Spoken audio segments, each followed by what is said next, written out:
सुनील ने अपने सिगरेट का आखिरी कश लेकर उसे एक और उछाल दिया। तब तक रमाकांत चारमीनार का तीसरा सिगरेट सुलगा चुका था। प्यारियो, रमाकांत बोला, तुम मुझे इस झमेले में क्यों लपेट रहे हो? क्योंकि तुम मेरे यार हो, सुनील बोला। वह तो हुआ, लेकिन इस झमेले में मेरा क्या मतलब? जिस झमेले में तुम्हारे यार का मतलब हो, उससे तुम्हारा भी मतलब होना चाहिए। और नगदाऊ का क्या इंतजाम है? रमाकांत, सुनील तिरस्कारपूर्ण स्वर में बोला, एक बेगुनाह आदमी फांसी पर चढ़ा जा रहा है और तुम नगदाऊ की पड़ी है। लेकिन वो पैसे वाला आदमी है, नगदाऊ खर्च करना अफोर्ड कर सकता है। वह वार्डन का बच्चा भी यूं ही फोकट में तो उसकी मदद करने को तैयार नहीं हो गया होगा। अच्छी बात है, नगदाऊ का भी कोई प्रोग्राम बनाएंगे, लेकिन पहले बेचारे के गले की फांसी के फंदा तो निकालने दो। नगदाऊ का कोई इंतजाम पहले करो यार। अगर फांसी का फंदा उसके गले से न निकला तो फिर नगदाऊ आली हाथ। बड़े कमीने हो यार, सिर्फ नगदाऊ के मामले में। पहले नगदाऊ के हकदार बन तो लो, पहले किसी के काम तो आओ। काम आ नहीं रहे क्या तुम्हारे? रमाकांत आंखें निकाल कर बोला, किस काम आ रहे हो? मैं सुबह से तुम्हारे हवाले नहीं हूँ। मैं अपनी कच्ची नींद से उठकर तुम्हें यहाँ तक लेकर नहीं आया। 10 बजे आए हो, तब मेरी नींद कच्ची होती है भाई। अच्छा मेरे बाप, पीछा छोड़, मैं नगदाव के मामले में कुछ करूँगा। ये हुई ना बात? रमाकांत हर्षित स्वर में बोला। इसी खुशी में एक अच्छी खबर सुन लो। कौन सी अच्छी खबर? मोटरसाइकिल की खबर। क्या? सुनील भाई के स्वर में बोला, मरम्मत हो जाएगी उसकी? अरे मैं तुम्हारी उस मोटरसाइकिल का जिक्र नहीं कर रहा, उसका तो स्वर्गवास हो चुका है। कई मुर्दे भी जिंदा होते हैं तो फिर? एक और मोटरसाइकिल मेरी निगाह में आई है। एक बार सूरत देख लोगे तो गश खा जाओगे। इटली की बनी मोटरसाइकिल है, जिसके पास है वो कहता है दुनिया की सबसे ज़्यादा बड़ी मोटरसाइकिल आज तक नहीं बनी। 10 हॉर्स पावर की मोटरसाइकिल, यानी कि तुम्हारी परलोक सिधारी हुई सुजुकी GS 750 की भी अम्मा। 4 cylinder, 4 stroke engine, coil ignition, electrical start, 5 gear shaft drive, double tube cradle frame, front wheel में ट्विन डिस्क और रियर में ड्रम ब्रेक्स। 18 लीटर पेट्रोल की कैपेसिटी की टंकी, नई ब्याह दुल्हन के लिबास जैसा लाल रंग। और इस कोहनूर हीरे का नाम क्या है? MV Agusta America. बिकाऊ है? लो, बिकाऊ ना होते तो जिक्र का कोई फायदा था? कीमत 75,000 ओनली। ओह, सुनील के स्वर में मायूसी की साफ झलक थी। क्यों, कीमत ज़्यादा है? नहीं तो ठीक है कीमत, बस एक दर्जन और दिला दो। तुम मजाक कर रहे हो? सुनील खामोश रहा। प्यारे हो, एकदम नई मोटरसाइकिल है, मुश्किल से 1,000 किलोमीटर चली हुई है। सारे हिंदुस्तान में ऐसी मोटरसाइकिल दूसरी नहीं होगी। और सुनाओ, क्या हाल चाल है? बात को टालो नहीं, कीमत सुनने में ज़्यादा लगती है, हकीकत में ज़्यादा नहीं है। 55,000 की तो ये मोटरसाइकिल वहाँ है जहाँ बनती है। होगी। सिर्फ 75,000 रुपये मेरे पास नहीं है। ऐसा मौका फिर हाथ नहीं आएगा। ऐसी बात है तो 75,000 रुपये तुम मुझे उधार दे दो। वापस कब करोगे? जब मेरे पास होंगे। कब होंगे तुम्हारे पास? जब मैं वापस करूँगा। और वापस कब करोगे? जब मेरे पास होंगे। माइयवा जुलाए दियाँ मस्खरियाँ माँ बहन नाल। तभी मंजुला और किरण अन्य लोगों से अलग होकर सुनील और रमाकांत की तरफ बढ़ी। एक बात सुन लो प्यारे हो, रमाकांत चेतावनी भरे स्वर में बोला। क्या? तुम मेरे साथ बैठना, रमाकांत बोला। अगर तुम लौंडियों के साथ पीछे बैठे तो मैं पीछे आ बैठूंगा। तो फिर कार कौन चलाएगा? ये कार ऑटोमेटिक है, अपने आप चलती है। मजाक मत करो। नहीं करता, लेकिन जो मैंने कहा उसे याद रखना। अच्छा। सुनील एक क्षण खामोश रहा और फिर बोला, मैं अभी आया।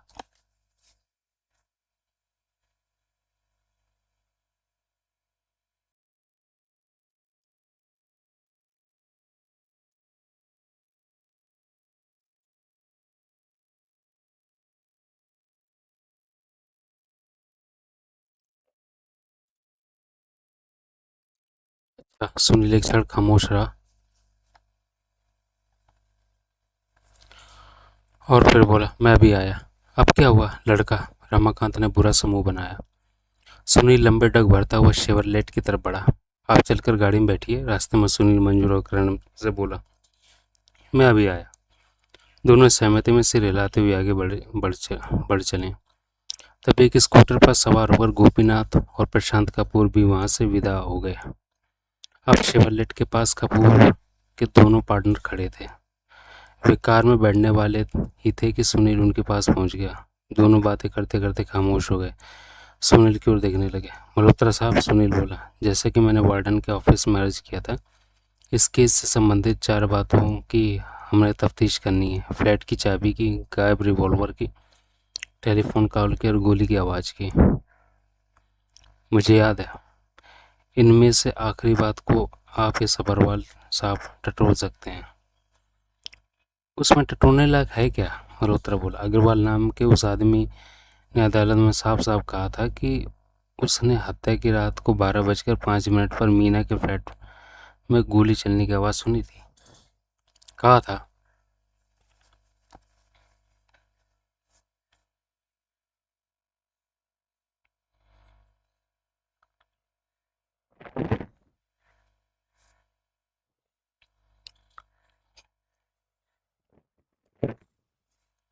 कहा था, लेकिन ये तो यही तो हमने मालूम करना है कि वो ऐसी असंभव बात कैसे कह पाए।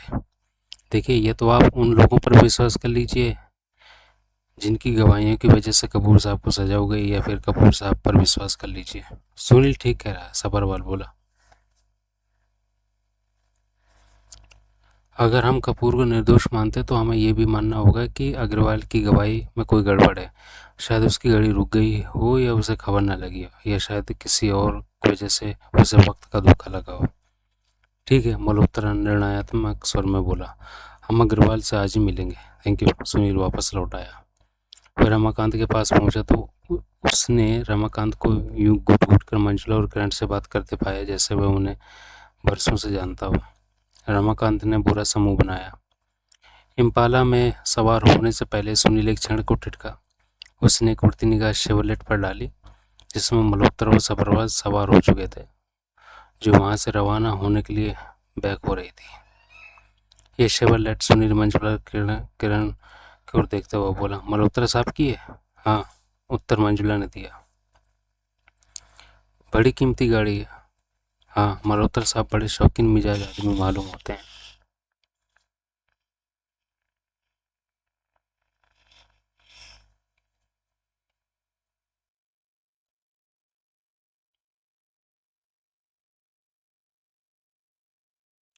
हाँ, अब चला जाए? हाँ हाँ। सुनील ने कार का पीछे दरवाजा खोला। मंजुला और किरण कार की पिछली सीट पर सवार हो गए। सुनील आगे रमाकांत के बगल में बैठ गया। रमाकांत ने कार रौनक बाजार की दिशा में भगा दी। किरण जी, सुनील पीछे पीछे को घूमकर बोला, आप अब पहले कपूर साहब की प्राइवेट सेक्रेटरी थी? जी हाँ, किरण बोले। उनकी गिरफ्तारी तक थी। उसके बाद? उसने जानबूझकर वाक्य अधूरा छोड़ दिया। वैसे हैं तो आप अब भी उसी कंपनी में? जी हाँ, अब मैं सबरवाल साहब की प्राइवेट सेक्रेटरी हूँ। आई सी। अच्छे आदमी हैं सबरवाल साहब, सुनील अर्थपूर्ण स्वर में बोला। अभी अच्छे हैं, सभी अच्छे हैं, किरण सहज भाव से बोली। इंसान खुद अच्छा हो तो सभी अच्छे होते हैं। ये तो एकदम ठीक फरमाया आपने। किरण खामोश रही। मिस्टर सुनील, मंजुला बोली, हमें पहले मालूम करना चाहिए था कि ये जॉन बास्को कैसा आदमी है और उसका रेस्टोरेंट कैसा है। मैंने मालूम किया है, सुनील बोला। रौनक बाजार में जॉन बास्को के रेस्टोरेंट के समीप एक कॉफ़ी बार है जिसका मालिक फ्रैंक डगलस मेरा दोस्त है। उससे मैंने कल शाम जॉन बास्को के बारे में पूछा था। मुझे मालूम हुआ है कि जॉन बास्को एक ढका छुपा बदमाश है। उसका असली धंधा चोरी का माल खरीदना और बेचना है। रेस्टोरेंट तो वह अपने असली धंधे को कवर के रूप में चलाता है। ओह, मंजुला सशंक स्वर में बोली, ऐसा आदमी हमारे लिए कोई मुसीबत तो नहीं खड़ी कर देगा? खड़ी कर भी देगा तो हम भुगत लेंगे, क्यों रमाकांत? बिल्कुल, रमाकांत बोला। तो बड़ी ललचाई आंखों से रियर व्यू मिरर से किरण को देख रहा था। जब यार ने कह दिया तो भुगत लेंगे तो भुगत लेंगे। वार्तालाप आगे न चला। कोई 20 मिनट बाद रमाकांत ने कार को रौनक बाजार में लाकर रोका। वे जॉन बास्को के रेस्टोरेंट में पहुंचे। रेस्टोरेंट सुनील की उम्मीद से कहीं ज़्यादा अच्छा निकला। वहाँ रेस्टोरेंट का अतिरिक्त बार भी था। रेस्टोरेंट का विशाल हॉल उस वक्त लगभग 3/4 भरा हुआ था। वे लोग एक कोने की खाली मेज पर जा बैठे। तुरंत एक वेटर वहां पहुंचा। उसकी नाक की हड्डी स्थायी रूप से टूटी हुई थी और दाएं कान के नीचे का हिस्सा गायब था। वह कोई सुधरा हुआ बदमाश लगता था। लंच हो जाए, सुनील बोला। वक्त तो हो ही गया है। लंच से पहले एक एक बियर ना हो जाए, रमाकांत आशापूर्ण स्वर में बोला। सुनील ने युवतियों की तरफ देखा। दोनों की निगाहें मिली। उन्होंने आंखों ही आंखों में कोई फैसला किया। फिर मंजुला बोली, हमें कोई एतराज नहीं। बियर का ऑर्डर दिया गया। वेटर बड़े बड़े मगों में सबको बियर सर्व कर गया। युवतियां बेहिचक बियर की चुस्कियां लगाने लगीं। रमाकांत लगातार ललचाई आंखों से किरण को देख रहा था। किरण उसकी निगाहों का मंतव्य समझ रही थी, लेकिन वह बुरा मानने के स्थान पर रमाकांत को प्रोत्साहन देती लग रही थी। अब एक दौड़ अमरीक सिंह के काले बिल्ले का कौर हो जाए। बियर के बाद रमाकांत बोला, वह क्या होती है? किरण आचार्य भरे स्वर में बोले, जॉनी वॉकर ब्लैक लेबल। किरण और मंजुला दोनों खिलखिलाकर हंसी। नहीं, फिर किरण बोले, हमारे लिए नहीं, आप अपने लिए शौक से मंगाइए। रमाकांत ने सुनील की तरफ देखा। सुनील ने भी इनकार में सिर हिला दिया। खसमा खानो, खाओ सारे जने मिलके। रमाकांत मुंह बिगाड़ कर बोला, मेरे लिए डबल पैग मंगाओ। सुनील ने रमाकांत के लिए डबल पैग मंगाया और साथ ही लंच का ऑर्डर दे दिया। लंच के बाद वेटर सबके लिए कॉफी ले आया। जॉन वास्को साहब रेस्टोरेंट में हैं इस वक्त? सुनील ने वेटर से पूछा। जी हाँ, वेटर बोला। हैं? उनको जाकर खबर करो कि हम उनसे मिलना चाहते हैं। अभी लीजिए। वेटर चला गया। थोड़ी देर बाद एक दुबले पतले लेकिन कम से कम 6 फुट लंबे गुवाने के साथ वापस लौटा। मेरा नाम जॉन बास्को, मीठे स्वर में बोला। आप लोगों ने मुझे याद फरमाया? जी हाँ, सुनील बोला। जरा 1 मिनट तशरीफ रखिए। वेटर ने जॉन बास्को के लिए सुनील के समीप कुर्सी लगा दी। जॉन बास्को उस पर बैठ गया और बोला, खाने से तो कोई शिकायत नहीं है आपको? जी नहीं, सुनील बोला। खाना तो बहुत ही लजीज था। तो दरअसल हम लोग एक दोस्त से मिलना चाहते हैं। मेरे दोस्त से? जी हाँ, आपके एक ऐसे दोस्त से जिससे हमें केवल आप ही मिला सकते हैं। कौन है वे? जान बास्को के नेत्र सिकुड़ गए। उसका नाम बिल्ला है। आपकी तारीफ। मेरा नाम सुनील है। ये मिस्टर रमाकांत है, मिस मंजुला और मिस किरण। जान बास्को ने सिर को तनिक नवाकर बाकी लोगों का अभिवादन किया। फिर वह वापस सुनील की ओर देखने लगा। बिल्ले से किस सिलसिले में मिलना चाहते हैं आप? उससे मिस मंजुला के मंगेतर को एक चिट्ठी लिखी थी। उसने एक मिस मंजुला के मंगेतर को एक चिट्ठी लिखी थी। कौन मंगेतर? वीरेंद्र कपूर, जो उस वक्त जेल में है। वह मीना मर्डर केस वाला वीरेंद्र कपूर? बिल्कुल वही। जान बासु में क्षण खामोश रहा और फिर धीरे से बोला, मुझे उस चिट्ठी की खबर है। बिल्ले ने वह चिट्ठी मेरे सामने ही लिखी थी। क्या आप हमारे बिल्ले से मुलाकात करवा सकते हैं? कैसे करवा सकता हूँ? पता नहीं कहाँ होगा वो, लेकिन आप उसे बखूबी जानते हैं। आप चाहें तो उसे तलाश तो करवा सकते हैं। मुश्किल है मिस्टर बास्को, मंजुला अनुनयपूर्ण स्वर में बोली। हम इस तरह टालिए नहीं। अगर आप बिल्ले से हमारी मुलाकात करवा सकते हैं तो भगवान के लिए ज़रूर करवाइए। ये मेरे होने वाले पति के एक बेगुनाह आदमी की ज़िंदगी का सवाल है। जॉन बास्को ने गौर से मंजुला की तरफ देखा। फिर वो बावहीन स्वर में बोला, मैं आप लोगों को नहीं जानता। क्या पता आप लोग पुलिस के आदमी और बिल्ले के लिए खामखा कोई मुसीबत खड़ी कर दें। हम पुलिस के आदमी नहीं हैं, सुनील बोला। हम साबित कर सकते हैं हम पुलिस के आदमी नहीं हैं। मैं प्रेस रिपोर्टर हूँ। ये देखिए मेरा प्रेस कार्ड। सुनील ने अपना प्रेस कार्ड दिखाया। मिस्टर रमाकांत स्थानीय यूथ क्लब के संचालक हैं। आप चाहें तो वहाँ फ़ोन करके उनके बारे में पूछ सकते हैं।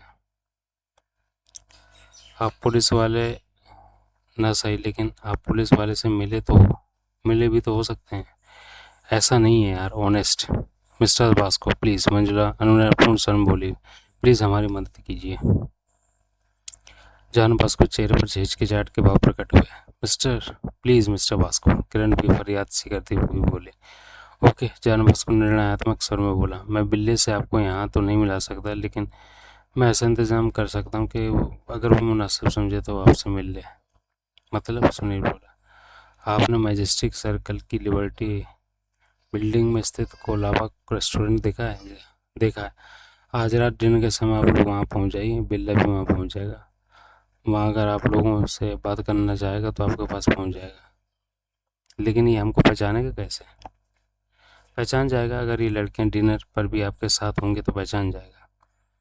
हमारी उससे जल्दी मुलाकात नहीं हो सकती? नहीं, एक जान बस उठ खड़ा हुआ। अब मुझे इजाज़त दीजिए। उसने सिर नवाकर सबका अभिवादन किया और वहाँ से विदा हो गया। सिर नवाकर सबका अभिवादन किया और वहाँ से विदा हो गया। सोमवार रात कोलाबा रेस्टोरेंट के सजे हुए विशाल हॉल में बिछी तकरीबन मेज़ें ग्राहकों से भरी हुई थीं। एक कोने में छोटा सा बैंड स्टैंड था जिस पर एक 4 पीस का ऑर्केस्ट्रा बज रहा था, लेकिन लगता नहीं था कि हॉल में मौजूद लोगों में से किसी का विधान संगीत की तरफ हो। सुनील, रमाकांत, मंजुला और किरण प्रवेश द्वार से पर एक कोने की मेज में जा बैठे थे। महिलाएं बहुत सज धज कर आई थीं। रमाकांत उन्हें यूं ललचाई आंखों से देख रहा था जैसे वो डिनर से पहले उन लोगों को हजम करना चाहता हो। किरण ने एक निगाह सारे हॉल में फिराई और बोली, क्या यहाँ बिल्ला मौजूद होगा? होना तो चाहिए, सुनील बोला। जान बास्को ने बड़ी संजीदगी से कहा था कि बिल्ला यहाँ जरूर आएगा। लेकिन ये कैसे पता लगे कि इतने लोगों में से बिल्ला कौन है? किरण बोली। बड़ा आसान तरीका है, रमाकांत बोला। सबकी निगाह रमाकांत की तरफ घूमी। मैं मेज पर चढ़ जाता हूँ, रमाकांत बोला, और बिल्ले का नाम लेकर जोर जोर से आवाज़ लगाता हूँ। जो आदमी मेरी तरफ देखेगा वही बिल्ला होगा। नॉनसेंस, सुनील मुंह बिगाड़ कर बोला। तुम्हारे ये हरकत करते ही पूरे हॉल में मौजूद सारे आदमी तुम्हारी तरफ देखने लगेंगे। तो फिर वह आदमी बिल्ला होगा जो मेरी तरफ नहीं देखेगा। तुम पागल हो। ये मैं जोर से चिल्लाता हूँ। पुलिस, जो आदमी यहाँ से सबसे पहले उठकर भागे वह बिल्ला होगा। यार, घास तो नहीं खा गए हो? या मैं यहाँ मौजूद एक एक आदमी से बारी बारी पूछता हूँ कि भाई साहब, क्या आपका नाम बिल्ला है? और सब वही सही जवाब मिल जाएगा। नहीं मिलेगा तो ना सही, पूछने में क्या हर्ज है? पीर पत्ता नहीं देगा तो सुतन ते नहीं ला लेगा। इसका क्या मतलब हुआ? किरण ने अर्जुन पूछ सर मैं बोला। इसका मतलब हुआ, रमाकांत धीरे से उसका एक हाथ थामता हुआ मीठे स्वर में बोला, कि शाम को ऑफिस से छुट्टी होने के बाद मैं तुम्हें सीधे घर नहीं चले जाना है। तुम्हें सीधे घर नहीं चले जाना चाहिए। वह तो मैं कभी भी नहीं जाती। अच्छा, तो छुट्टी के बाद कहाँ जाती हो तुम? कहीं भी जहाँ अभी तफरीह का माहौल बने। तुम यूथ क्लब आया करो ना। आप इनवाइट कर रहे हैं? हाँ, ओके, मैं कल ही सबरवाल साहब से कहूँगी। उनसे क्यों कहोगी? वही तो मुझे वहाँ लेकर आएंगे। वही क्यों? शाम को छुट्टी के बाद मैं जहाँ जाती हूँ उन्हीं के साथ तो जाती हूँ। ओह, रमाकांत के मुँह से निकला। उसने जैसे धीरे से उसका हाथ पकड़ा वैसे धीरे धीरे उसे छोड़ दिया। फिर ड्रिंक्स का दौर चला। पुरुष के लिए स्कॉच और महिलाओं के लिए जिन और टॉनिक। सुनील की खोजपूर्ण निगाह रह रहकर सारे हॉल में फिर जाती थी। उस सभी तक वहाँ वैसा कोई आदमी नहीं दिखाई दिया था जो उनमें से विशेष दिलचस्पी ले रहा हो। क्या बिल्ला भी वहाँ नहीं पहुँचा था? उसने वहाँ आना भी था या नहीं? कहना मुहाल था। सुनो, एक रमाकांत किरण की तरफ झुकता हुआ बोला, सवार को कभी खांसी जुकाम भी तो होता होगा, कभी बुखार भी तो चढ़ता होगा। आजकल तो मलेरिया का वैसे ही जोर है। आप कहना क्या चाहते हैं? किरण विनोदपूर्ण स्वर में बोले। मेरा मतलब है कि सवार पलंग पर पड़ा होता है, तब शाम को तुम क्या करती हो? वही। क्या वही जो सवार साफ करते हैं? तुम भी पलंग पर पड़ती हो? हाँ, उसके साथ। हाँ, माई अभी। क्या कहा? तुम्हारी तारीफ कर रहा था, कह रहा था कि तुम बहुत खूबसूरत हो। Thank you. ये बिल्ला तो हमारे पास नहीं आता लगता, सुनील बोला। लेकिन रमाकांत उसकी बात नहीं सुन रहा था। वह हॉल में कदम रखते एक युवती को देख रहा था। युवती एक सुंदर थी और इतनी लंबी ऊंची थी कि उसके साथ चलता आदमी उसके मुकाबले में चूहा लग रहा था। दोनों एक वेटर के पीछे पीछे मेजों के बीच में से गुजरते हुए आगे बढ़े। वेटर के हाव भाव से लगता था कि वह उन्हें जानता था। वह उन्हें सुनील वगैरह की मेज से 4-5 मेज पर एक खाली पड़ी मेज पर से आया। दोनों बैठ गए। पुरुष ने वेटर से कुछ कहा। वेटर सहमति में सिर हिलाता वो वहां से चला गया। पुरुष ने युवती के दोनों हाथ अपने हाथों में ले लिया और उससे घुटकर पुक कर बातें करने लगा। बिल्ला तो आता नहीं लगता, मंजुला बोली। अब डिनर हो जाए, मुझे तो बड़ी जोर से भूख लगी है। एक आखिरी राउंड के बाद रमाकांत जबरन अपनी निगाह चूहे से आदमी के साथ आई युवती से हटाता हुआ बोला, उसके साथ हिलाकर उसके साथ हिलाकर वेटर को इशारा किया। उसने हाथ हिलाकर वेटर को इशारा किया। वेटर इसका इशारा समझ गया और ड्रिंक से ले आया। तभी हॉल की छत के साथ लगी बेशुमार रोशनी मध्यम पड़ गई। फिर स्टेज पर एक युवती प्रकट हुई। एक स्पॉट लाइट जली और वो युवती और और और उस युवती पर और स्टेज पर मौजूद बैंड पर केंद्रित हो गई। बड़ी तेज रफ्तार से ड्रम बजा, एक झनाक की आवाज़ हुई और फिर बैंड खामोश हो गया। जो युवक सैक्सोफोन बजा रहा था, उसने माइक पर युवती का नाम अनाउंस किया और बताया कि वह कोई अभिसार गीत गाने जा रही थी। फिर ड्रम्स, सैक्सोफोन, पियानो, अकॉर्डियन और और बहुत बड़ी वायलिन में से संगीत की स्वर लहरियां फूटने लगीं। उस रिदम पर युवती को विलायती गीत गाने लगी।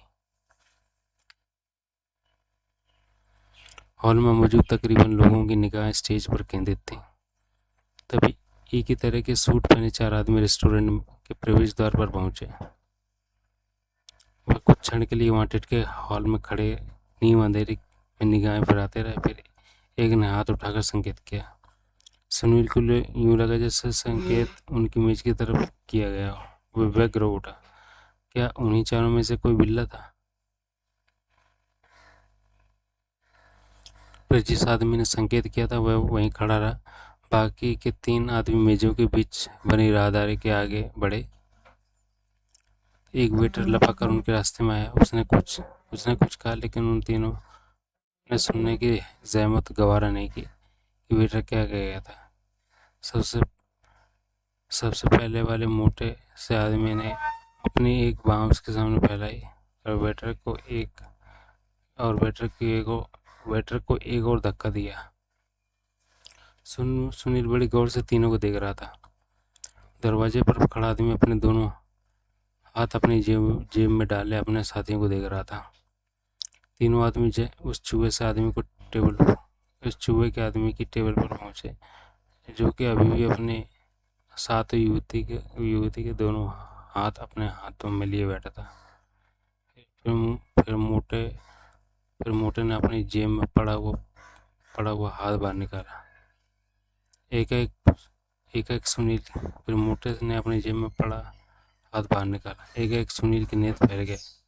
नीम अंधेरे में भी उस मोटे के हाथ में रिवॉल्वर साफ दिखाई दी। मोटे ने रिवॉल्वर का रुख चूहे से आदमी की तरफ किया और तो गोला दबा दिया।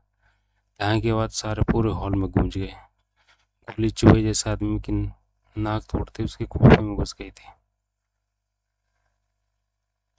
मोटे ने 2 गोलियां और चलाई। वह आदमी औंधे मुंह में स्टेज पर लौट गया। सुनील झपट कर लगा तो रमाकांत ने उसकी बाँह पकड़कर उसे वापस खींच लिया। पागल तो नहीं हो गए हो रमाकांत? दांत पीछकर बोला। शूट कर दिए जाओगे? ऑर्केस्ट्रा बंद हो गया। साथ ही अभिसार गीत भी बंद हो गया। कुछ क्षण हॉल में स्थित स्तब्धता छाई रही। फिर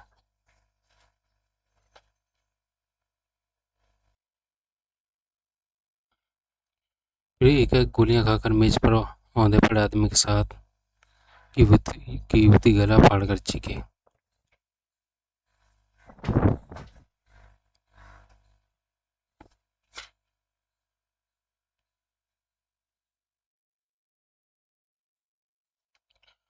मोटे ने इतनी जोर का थप्पड़ उसके चेहरे पर रसीद किया कि कुर्सी समेत उलट गई। खबरदार, बड़े स्वर में बोला, आवाज न निकले।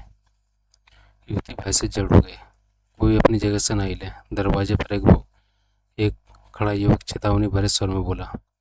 उसने भी जेब से रिवॉल्वर निकाल ली थी और रिवॉल्वर हाथ सिर से ऊंचा किया था ताकि हर किसी को रिवॉल्वर दिखाई दे सकती।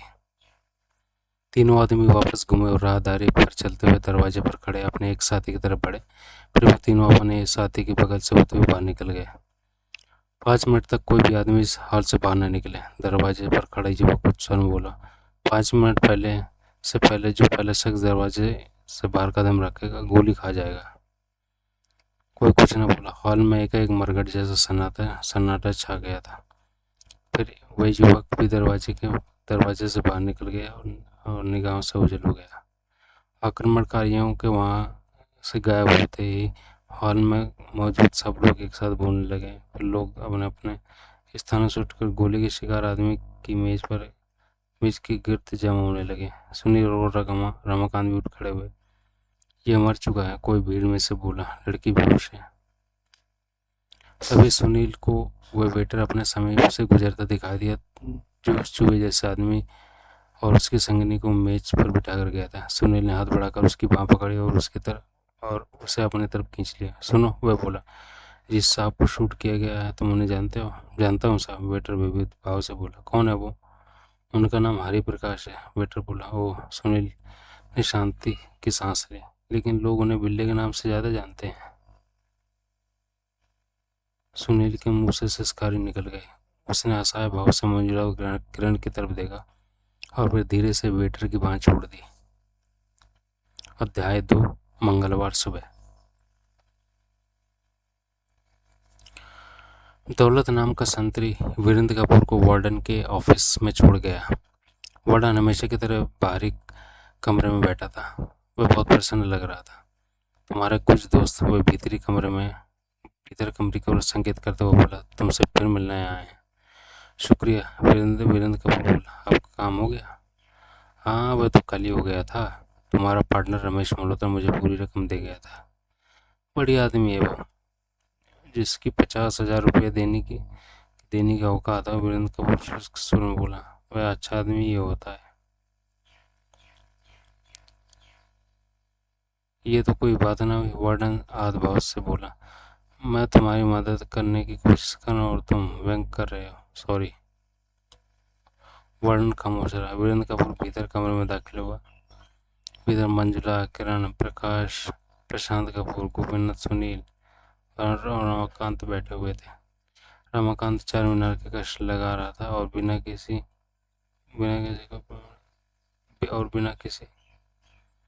भीतर मंजुला, किरण, प्रशांत कपूर, गोपीनाथ, सुनील और रमाकांत बैठे थे। रमाकांत चार मीनार के कष्ट लगा रहा था और बिना किसी से छिपाने की कोशिश की लगातार जमाइयाँ ले रहा था। मेरे दोनों पार्टनर नहीं आए? वीरेंद्र कपूर ने पूछा। आते ही होंगे, प्रशांत कपूर बोला। वीरेंद्र कपूर एक खाली कुर्सी पर बैठ गया। वह सुनील की तरफ आकर्षित और बोला, बिल्ली से मुलाकात हुई? नहीं, सुनील गंभीर स्वर में बोला। वजह? उसका कत्ल हो गया है। अरे, कैसे? सुनील ने पिछली रात की सारी घटना कह सुनाई। हे भगवान, वीरेंद्र कपूर आतंकित स्वर में बोला। मंजुला, वहाँ अगर तुम्हें कुछ हो जाता? मैं ठीक हूँ, मंजुला मीठे स्वर में बोली। अब दोबारा ऐसी जगह पर मत जाना। लेकिन वो कोई ऐसी जगह ही थोड़ी ही थी। वह तो बदमाशों के एकाएक वहाँ आ टपकने की वजह से बन गई थी। भाई साहब, प्रशांत कपूर बोला। अब किसी को क्या पता था कि वो आदमी की यूं मौत आई हुई थी। यानी कि सुनील घूर कर प्रशांत कपूर को देखता रहा। वो बोला, तुम्हारे ख्याल से बिल्ली की हत्या का हमारी तफ्तीश से कोई रिश्ता है? कैसे हो सकता है? प्रशांत कपूर बोला। आखिर किसी को ये कैसे मालूम हो सकता था कि हम उस पर हाथ डालने की कोशिश कर रहे थे? मालूम हो सकता था, दर्जनों तरीके मालूम हो सकता था। फिर भी मैं नहीं मानता कि बिल्ली का हमारी तफ्तीश से कोई रिश्ता था। एक और जराइम पेश आदमी था और ऐसे आदमियों को अपने हम पेशे लोगों को से जाने का खतरा हमेशा लगा रहता है। वह महज एक इत्तेफाक है कि उसकी जान तब गई जब हम उसे संपर्क स्थापित करने की कोशिश कर रहे थे। यह एक इत्तेफाक है कि किसी ने भरे पूरे इज्जतदार रेस्टोरेंट में तब बिल्ली का कत्ल किया जब वह किसी भी क्षण हमसे संपर्क स्थापित कर सकता था। हाँ, सुनील ऐसा। प्रशांत कपूर का चेहरा लाल हो गया। उसने क्रोधित भाव से सुनील की तरफ देखा और बोला, तुम मुझे बेवकूफ़ समझते हो? मैं ऐसा कैसे समझ सकता हूँ? सुनील हाथ फैलाते हुए बोला। किसी की दिमागी हालत जानने से बेहतर है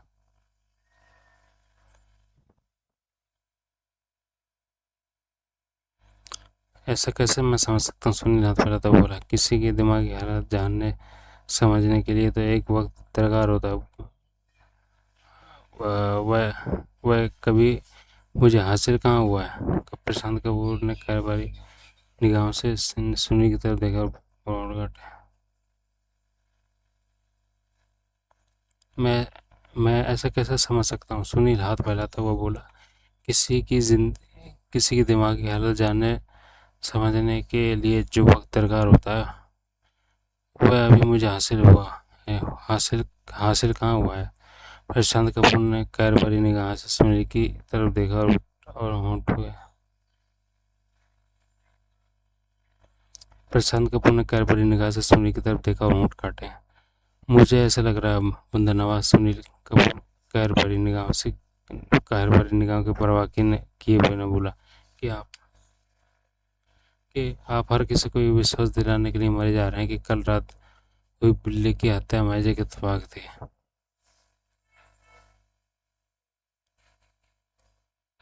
हमारे हमारे हमारे हमारे सिर पर अपना कोई ख्याल जबरदस्ती थोपने की कोशिश खास वजह। प्रशांत कपूर साहब, हमारे सिर पर अपना कोई ख्याल जबरदस्ती थोपने के लिए ऐसा कोई खास वजह? प्रशांत कपूर साहब।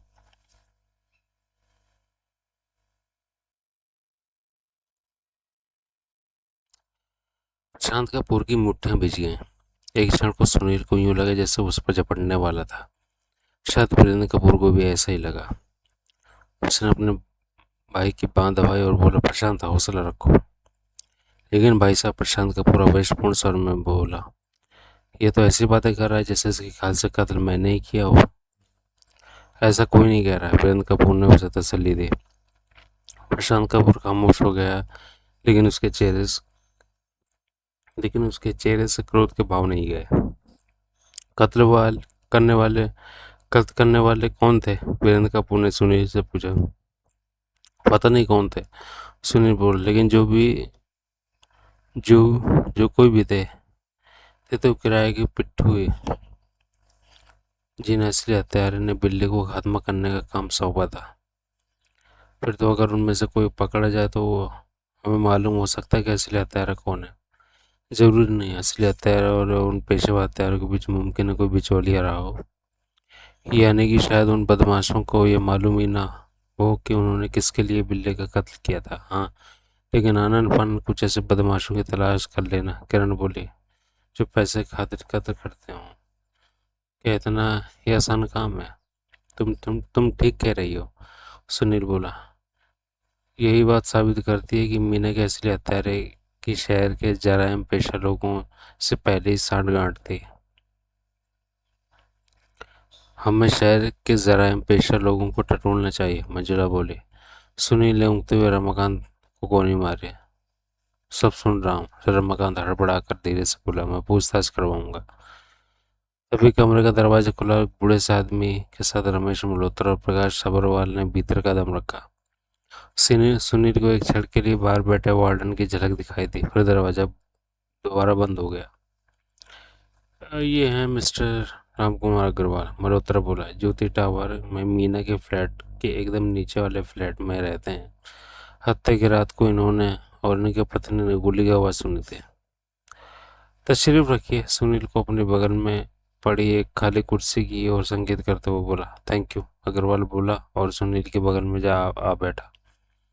मल्होत्रा सब्रवाल भी बैठ गया। सुनील, रमेश मल्होत्रा बोला, अग्रवाल साहब को मैं इसलिए अपने साथ ले आया हूँ ताकि गोली चलने के वक्त के मामले में इनकी गवाही के बारे में तुम खुद पूछताछ कर सको। वेरी गुड, सुनील बोला। फिर वह अग्रवाल की तरफ आकर्षित हुआ। अग्रवाल साहब, ये एक निर्दोष आदमी की जिंदगी का सवाल है, इसलिए मैं आपसे प्रार्थना करता हूँ कि मैं आपसे जो सवाल पूछूं उसका जवाब अपनी जिम्मेदारी समझकर पूरी संजीदगी से दीजिएगा। बेहतर, अग्रवाल क्षीण स्वर में बोला। आप कहते हैं कि हत्या की रात को आपने 12:05 पर मीना के फ्लैट में गोली चलने की आवाज़ सुनी थी? हाँ। उस वक्त आप जाग रहे थे? हाँ। ये भी कोई पूछने की बात है? मेरा मतलब आप एकदम चौकतरे थे। कहीं ऐसा तो नहीं था कि आप ऊँग रहे हो या गोली की आवाज़ सुनकर नींद से जागे हों? ऐसा नहीं था। सुनील ने कुछ कहने के लिए मुंह खोला, फिर एक एक उसने दांत बींच लिए। वो दबे पांव कमरे के दरवाजे तक पहुंचा और फिर उसने एक झटके के साथ दरवाजा खोल दिया। पर वार्डन दरवाजे से कान लगाए खड़ा था। दरवाजा एक एक खोलते हुए हड़बड़ा गया और दरवाजे का सहारा हट जाने की वजह से वो लड़खड़ाता हुआ कमरे के भीतर आ गया। तशरीफ रखिए वार्डन साहब, सुनील मीठे स्वर में बोला। ऐसे कब तक दरवाजे के साथ कान लगाए खड़े रहेंगे? जी नहीं, वार्डन किसके स्वर में बोला।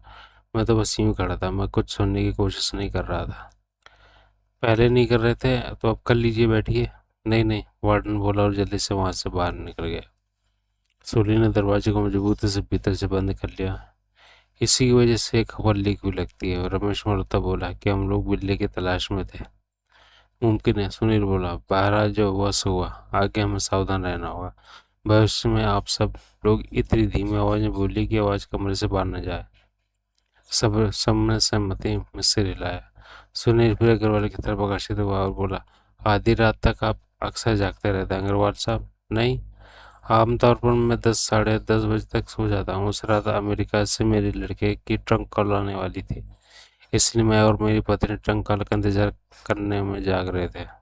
आवाज़ सुनकर आप ये समझ गए थे कि वो गोली की आवाज़ थी। फौरन मैं फौज में रह चुका हूँ बरखुरदार। फिर आपने फौरन टाइम देखा? हाँ, मेरा ध्यान अपने आप ही मेरी कलाई पर बंधी घड़ी की तरफ चला गया। अग्रवाल अपनी बाईं कलाई को ऊंचा उठाकर पर उस पर बंधी एक पुरानी सी घड़ी सबको दिखाता हुआ बोला, उस वक्त ठीक 12 बजकर 5 मिनट हुए थे।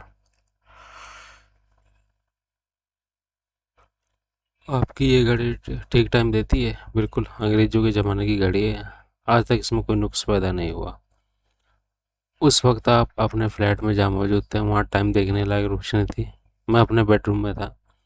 मेरी पत्नी खिड़की के पास बैठी थी और टेबल लैंप की रोशनी में वक्त गुजारने के लिए कोई उपन्यास पढ़ रही थी। टेबल लैंप की शेड की वजह से तेज रोशनी तो मेरी पत्नी की कुर्सी के आसपास ही थी, बाकी कमरे में नीम अंधेरा था। यानी कि आपने नीम अंधेरे में अपनी घड़ी में टाइम देखा। कमरे में कतई रोशनी न होती तो भी कोई फर्क नहीं पड़ता था बरखुरदार। इस घड़ी की सुइयां और अंक अंधेरे में चमकते हैं। यानी कि आपने साफ देखा कि जब गोली चली तब 12 बजकर 5 मिनट हुए थे। हाँ, वक्त के मामले में आपसे कोई गलती हुई ऐसी कोई गुंजाइश नहीं। नहीं। ओह, सुनील के सर में साफ साफ निराशा का पुट था। जरा एक मिनट आप अपनी घड़ी दिखाइए जनाब, एक एक रमाकांत बोला। वह न तो ऊँग रहा था न ही वो जमाइयाँ ले रहा था। अग्रवाल ने घड़ी वाला हाथ उसके हाथ तरफ बढ़ा दिया। जरा से तकलीफ फरमाइए, घड़ी उतार कर दिखाइए।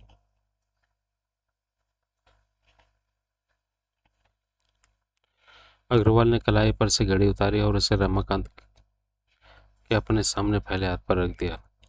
रमाकांत कुछ क्षण बड़ी बारीकी से घड़ी का मुआयना करता, फिर उसने उसे इस प्रकार अपने एक हाथ की ओट में लिया कि उसके डायल पर रोशनी न पड़ सके। सब लोग उलझनपूर्ण निगाह से रमाकांत की ओर देख रहे थे। गुस्ताखी माफ। फिर एक रमाकांत ने अग्रवाल पर एक संक्षिप्त सी निगाह डालते हुए बोला, मैं आपकी घड़ी का वक्त तब्दील कर रहा हूँ, बाद में फिर दुरुस्त कर दूंगा। अग्रवाल ने एतराज नहीं किया। रमाकांत ने घड़ी की सुइयां घुमाई। उसने फिर बड़े गौर से डायल की तरफ देखा, पर वह अपने स्थान से उठा। उसने कमरे की खिड़की बंद उसने कमरे की खिड़की बंद कर दी और उस पर पर्दा खींच दिया।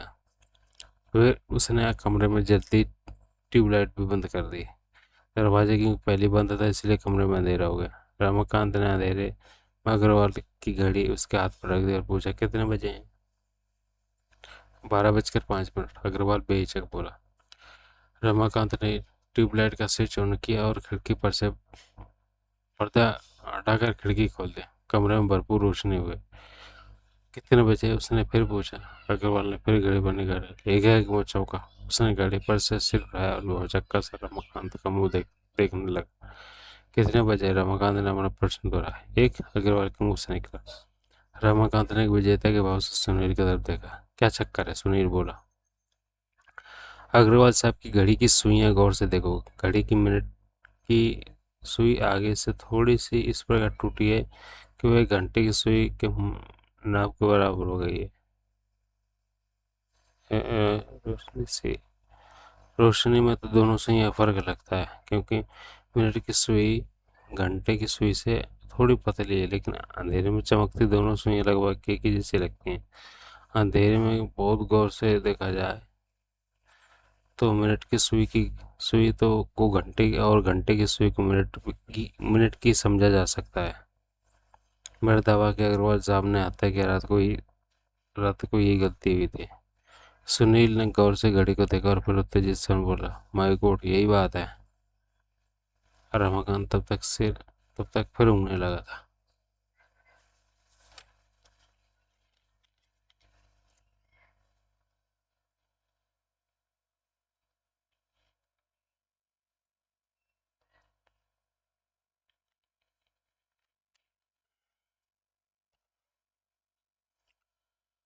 अग्रवाल साहब, सुनील बोला, आपने खुद देखा कि आपकी घड़ी अंधेरे में आपको धोखा दे सकती है।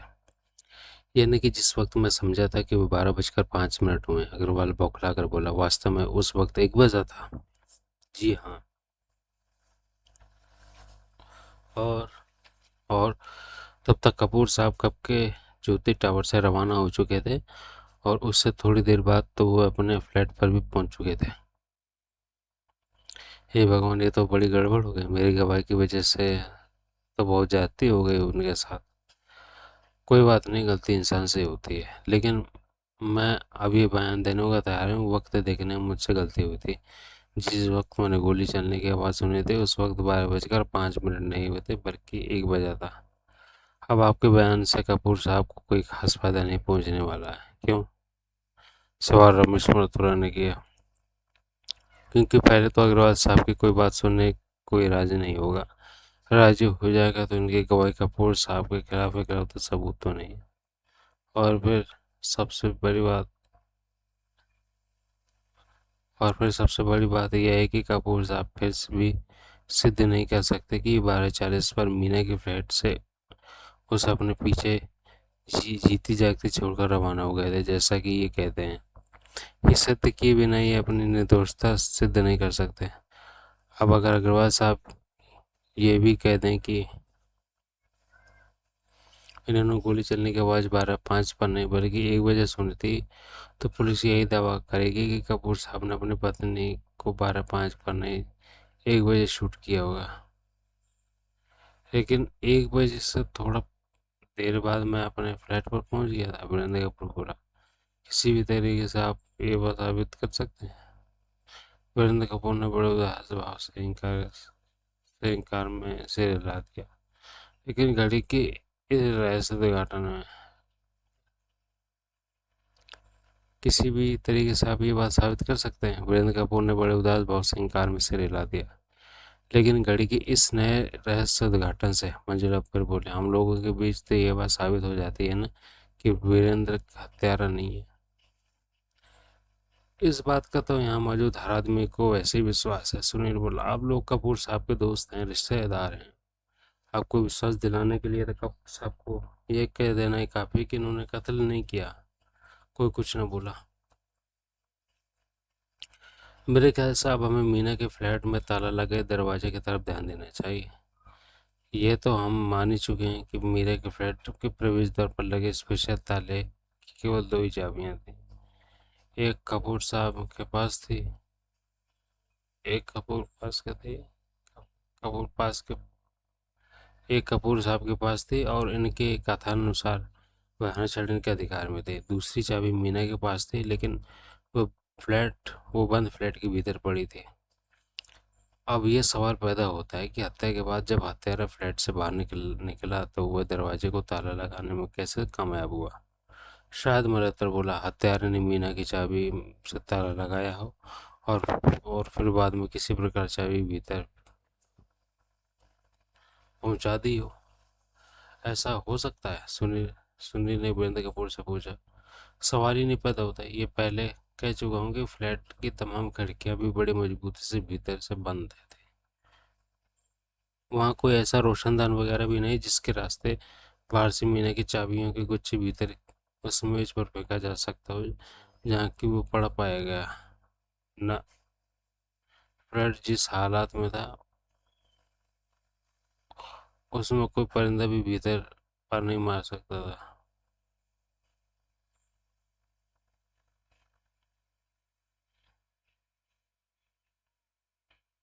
वो वहाँ कोई ऐसा कोई रोशनदान वगैरह भी नहीं जिसके रास्ते बाहर से मीना की चाबियों के गुच्छे को भीतर उस मेज पर फेंका जा सकता हो जहाँ के भी पढ़ पाया गया था ना। फ्लैट जिस हालत में था उसमें कोई परिंदा भी भीतर पर नहीं मार सकता था। फिर दरवाजे को ताला लगा होने का असंभव काम हुआ तो कैसे हुआ। सब खामोश रहे। प्रत्यक्ष था। उस सवाल का जवाब किसी के पास नहीं था। मैं वह फ्लैट देखना चाहता हूँ, सुनील बोला। इसका कोई इंतजाम हो सकता है। फ्लैट फ्लैट की मीना वाली चाबी ज्योति टावर के मैनेजर परंजपे के पास है। तुम उसके पास चले जाना, वो फ्लैट खोल देगा। फ्लैट इस वक्त किसकी मिल्कियत है? अभी और 3 महीने तक हमारी। वह फ्लैट हमने सालाना लीज पर लिया था। लीज हमें हर साल रिन्यू करानी पड़ती थी। लेकिन अगर फ्लैट अभी भी आपकी मिल्कियत है तो उसकी चाबी मैनेजर के पास कैसे पहुंची? पुलिस ने दी थी। फ्लैट की मालकिन मर गई थी और उसका इकलौता रिश्तेदार यानी कि मैं गिरफ्तार था। इसलिए पुलिस ने चाबी मैनेजर को ही सौंप देना मुनासिब समझा होगा। वो फ्लैट अब खाली पड़ा है? हाँ। उसमें से मीना का सामान कहाँ गया? वो प्रशांत ने उठवाकर मेरे फ्लैट पर पहुंचा दिया था। आई सी। आप ऐसा कीजिए, अब ज्योति टावर के मैनेजर के पास मुझे एक अथॉरिटी लेटर लिख दीजिए कि मुझे फ्लैट में दाखिल होने के लिए आपकी इजाज़त हासिल है।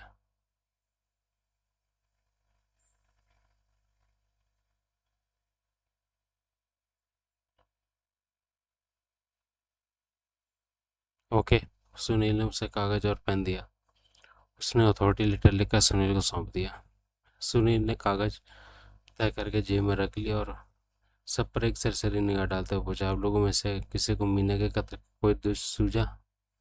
सबने इनकार में सिर हिला दिया। उद्देश्य के बिना तो कोई हत्या कभी होती ही नहीं।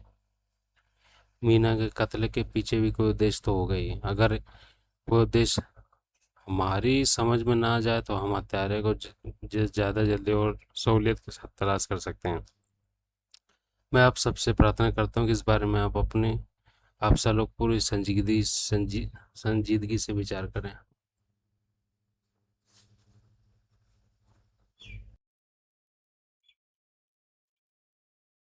गोपीनाथ, जो इतनी देर से सबसे अलग थलग एक कोने में खामोश बैठा था, एकाएक बोला, मेरा ख्याल है मैं आपको हत्या का उद्देश्य बता सकता हूँ।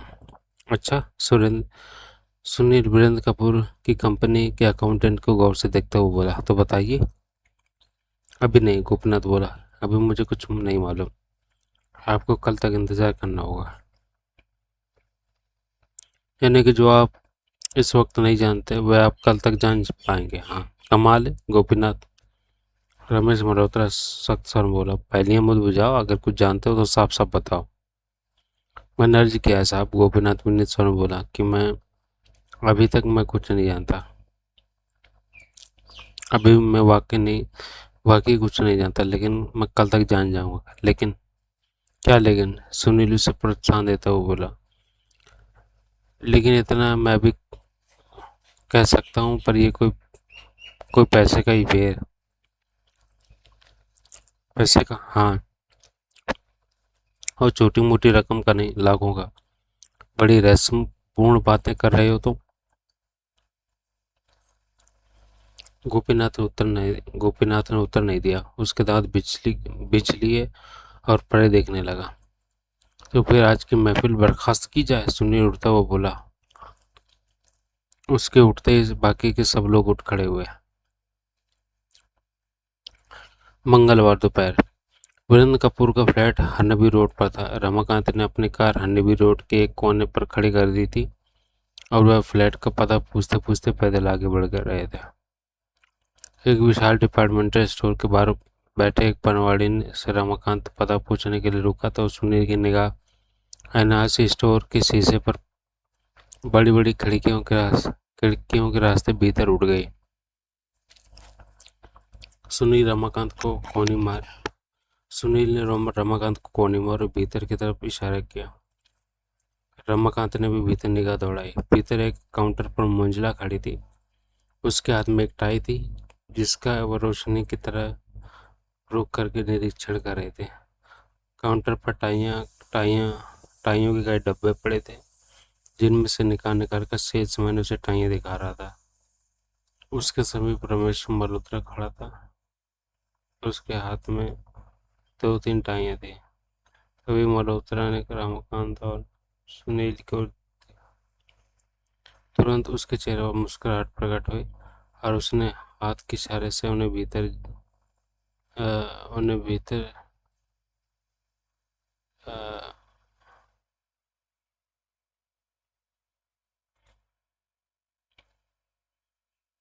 उसके हाथ में 2-3 टाइयां थी। तभी मल्होत्रा ने रमाकांत और सुनील की दिशा में देखा।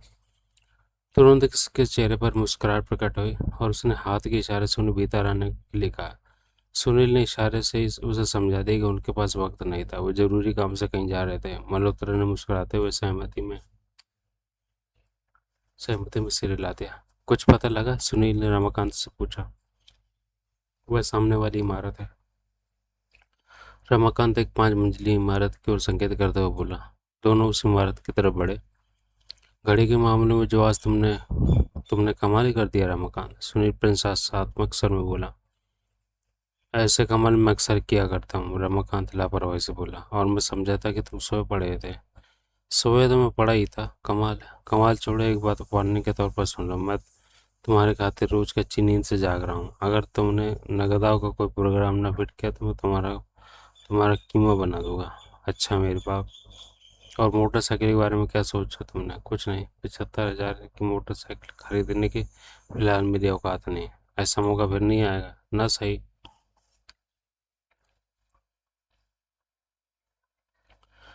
पहले तो तुम मरे जा रहे थे मोटरसाइकिल के लिए, अब एकदम फर्स्ट क्लास माल हाथ में आ रहा है तो बातें बना रहे हो। कोई आदमी बीवी के लिए मरे जा रहा हो तो इसका मतलब ये नहीं कि उसकी शादी जीने तमान से ही होनी चाहिए। दूर फिटे मुंह। सुनील खामोश रहा। दोनों वीरेंद्र कपूर के फ्लैट पर पहुंचे। सुनील ने कॉल बेल बजाई। थोड़ी देर बाद दरवाजा खोला और चौखट पर एक अधेड़ उम्र का आदमी प्रकट हुआ। तुम मतवाल चंद हो? सुनील ने पूछा। जी हाँ। वो बोला, मेरा नाम सुनील है, मिस्टर रमाकांत है। ये मिस्टर रमेश मल्होत्रा साहब ने तुम्हें हमारे बारे में फोन किया होगा। जी हाँ, तशरीफ लाइए। दोनों भीतर दाखिल हुए। मतवाल चंद ने उनके पीछे से दरवाजा बंद कर दिया। वह उन्हें फ्लैट से बड़ी नफासत से सजे हुए विशाल ड्राइंग रूम में ले गया। हमारे खासी दिलचस्पी हमारी खास दिलचस्पी कपूर साहब की रिवॉल्वर में है।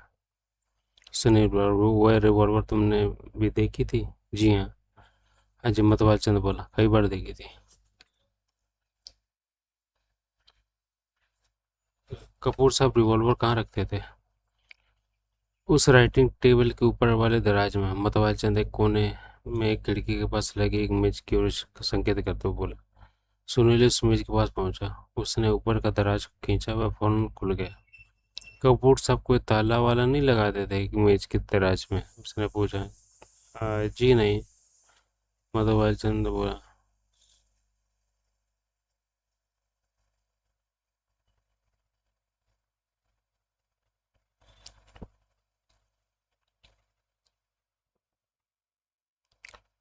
कपूर साहब कोई ताला वाला नहीं लगाते थे मेज की दराज में? उसने पूछा। जी नहीं, मतवाल चंद बोला। ये लापरवाही की बात नहीं, रिवॉल्वर जैसा हथियार तो ताले में रखना चाहिए। रखना तो चाहिए साहब, लेकिन उन्होंने मेज को कभी ताला नहीं लगाया था। रिवॉल्वर तुमने आखिरी बार कब देखा था? मतवाले एक क्षण हिचकिचाए पर बोला, जिस रात कत्ल हुआ था उस रोज दोपहर को। उस रोज सारा दिन तुम घर पर ही थे? जी हाँ। कपूर साहब ने उस रोज रात का खाना घर घर पर ही खाया था? जी हाँ। अकेले? जी हाँ। पहले उन्होंने अकेले डिनर किया था, फिर सबर साहब के चले जाने के बाद वे। सुनील की निगाह रमाकांत से मिली। सभारवाल साहब कौन? रमाकांत ने पूछा। उनके पार्टनर? जी हाँ। वे यहाँ क्या कर रहे थे? वो डिनर के बाद यहाँ आए थे, उन्होंने साहब से कोई ऑफिस की बात करनी थी। सवार साहब कितनी देर ठहरे थे? थोड़ी बहुत थोड़ी देर, कुछ ही मिनट। कपूर साहब अपनी कपूर साहब अपनी रिवॉल्वर इस मेज में रखते थे। सुनील ने पूछा, क्या ये बात काफी लोगों को मालूम थी? जी हाँ, एक एंटीक रिवॉल्वर थी और साहब उसे अक्सर लोगों को दिखाया करते थे। उसमें कोई ऐसी बात थी जिससे उसकी शिनाख्त कपूर साहब के रिवॉल्वर के रूप में सहूलियत से हो सकती हो? जी हाँ, रिवॉल्वर की लकड़ी के दस्ते पर एक पीतल की गोल प्लेट लगी हुई थी, जिस पर साहब का नाम गुदा हुआ था। उस रात जब सभरवाल साहब यहाँ आए थे, सर रमाकांत बोला, तो क्या किसी समय वो इस इस कमरे में अकेले भी रहे थे?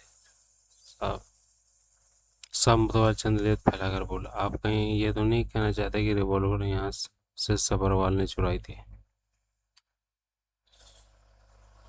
मैं कुछ नहीं कहना चाहता, रमाकांत सूक्ष्म स्वर में बोला। मैं जो पूछा है उसका जवाब दो। साहब एक बार यहाँ से उठकर किचन में मेरे पास गए थे, तब पीछे सभरवाल सब अकेले रह गए थे। दोनों में पड़ती कैसे थी? खूब पड़ती थी साहब। कभी में उन्हें तकरार या झगड़ा फसाद नहीं हुआ? नहीं हुआ। तो मैं मालूम ही होगा, सुनील बोला, कि कपूर साहब के कदम सर तुम्हें मालूम ही होगा, सुनील बोला, कि कपूर साहब के कथन अनुसार वो फोन आने के मंजुला के फोन आने के बाद यहाँ से गए थे। ऐसे कोई फोन आया था? फोन तो आया था साहब, और उसी फोन को सुनकर साहब यहाँ से रवाना भी हुए थे। लेकिन मैं कैसे जान सकता हूँ था कि फोन मंजुला बीवी का था या किसी और का था? कपूर साहब यहाँ से क, फोन तो आया था साहब, लेकिन और उस फोन को सुनकर साहब यहाँ से रवाना भी हुए थे। लेकिन मैं कैसे जान सकता था कि फोन मंजुला बीवी का था या किसी और का था?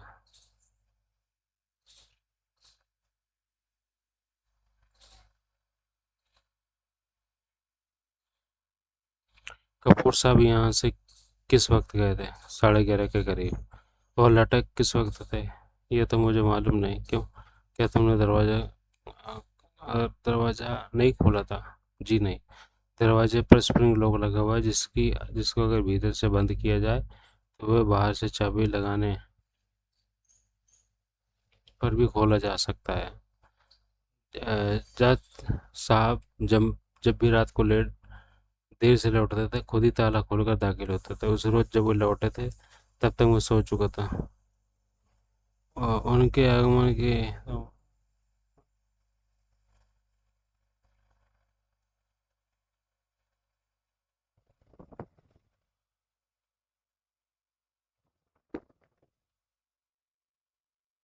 आगमन से तो मैं आठ आठ भी नहीं मिले।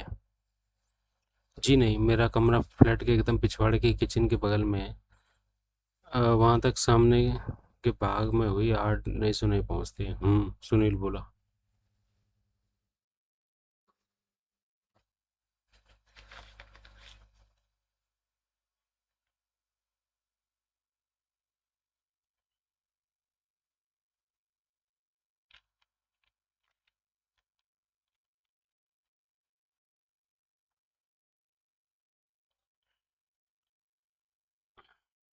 उसने रमाकांत का सिगार सुलगा उसने रमाकांत सिगार सुलगा रहा था। सुनील का हाथ भी यंत्र चलित सा अपने लकी स्ट्राइक के पैकेट पर पड़ा।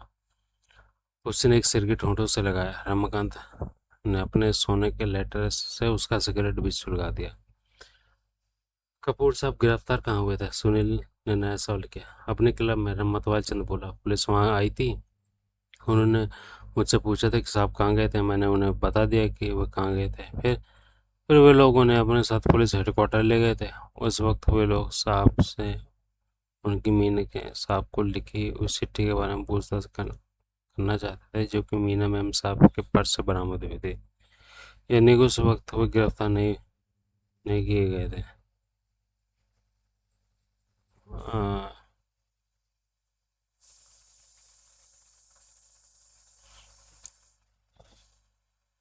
फिर वे लोग उन्हें अपने साथ पुलिस हेडक्वार्टर ले गए थे। उस वक्त वे लोग साहब से उनकी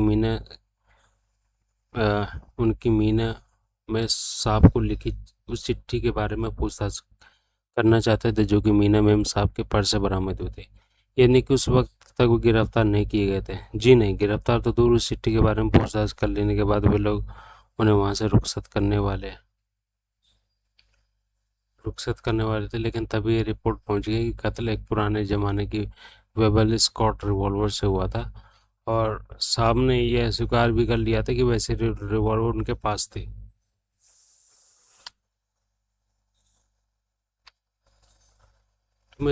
तुम्हें ये सब कैसे मालूम है? उस वक्त मैं वहीं था। कहाँ? पुलिस हेडक्वार्टर पर, अपने साहब के पास? जी हाँ। तुम वहाँ कैसे पहुँच गए? क्या तुम भी गिरफ्तार कर लिए गए थे? जी नहीं। दरअसल बात यूं हुई कि मल्होत्रा साहब ने फ़ोन करके बताया था कि पुलिस साहब को गिरफ्तार करके पुलिस हेडक्वार्टर ले जाने वाली है। उन्होंने मुझसे कहा था कि मैं भी हेडक्वार्टर पहुंचा, ताकि अगर साहब को किसी चीज़ की ज़रूरत हो तो उन्हें उन्हें बात ज़रूरत पूरी कर तो मैं वह ज़रूरत पूरी कर सकूं।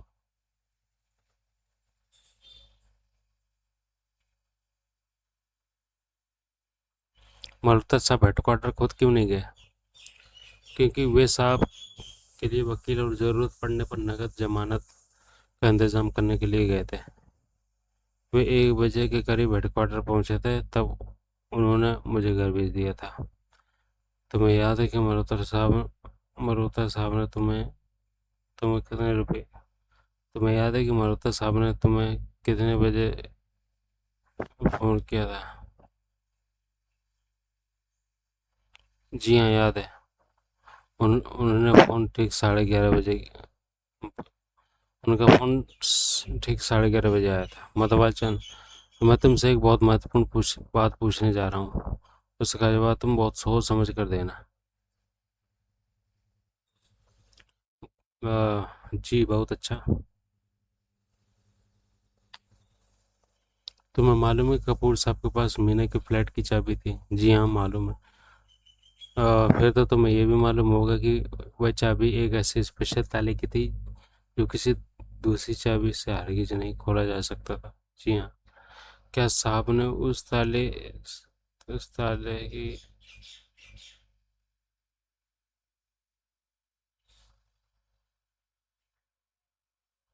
तो फिर तुम्हें ये भी मालूम होगा कि चाबी एक ऐसे स्पेशल ताले की थी जो किसी दूसरी चाबी से हरगिज नहीं खोला जा सकता था। जी हाँ। क्या साहब ने ताले की अपनी चाबी से कोई डुप्लीकेट चाबी तैयार करवाई थी? जी नहीं। पक्की बात? जी हाँ। या शायद किसी ने थोड़ी देर के लिए कपूर साहब की चाबी चोरी कर ली और उसकी डुप्लीकेट तैयार करवा कर असली चाबी वापस कर दी हो? ये नहीं हो सकता। कपूर साहब वो चाबी अपनी बाकी चाबियों के साथ एक गुच्छे में रखते थे, ये और गुच्छे को भी वे कभी अपनी निगाहों से ओझल नहीं होने देते थे।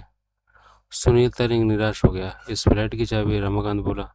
तुम्हारे सिवा और किसी के पास भी है?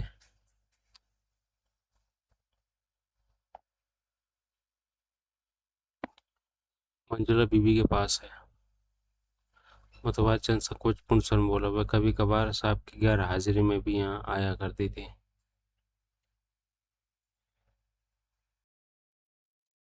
59।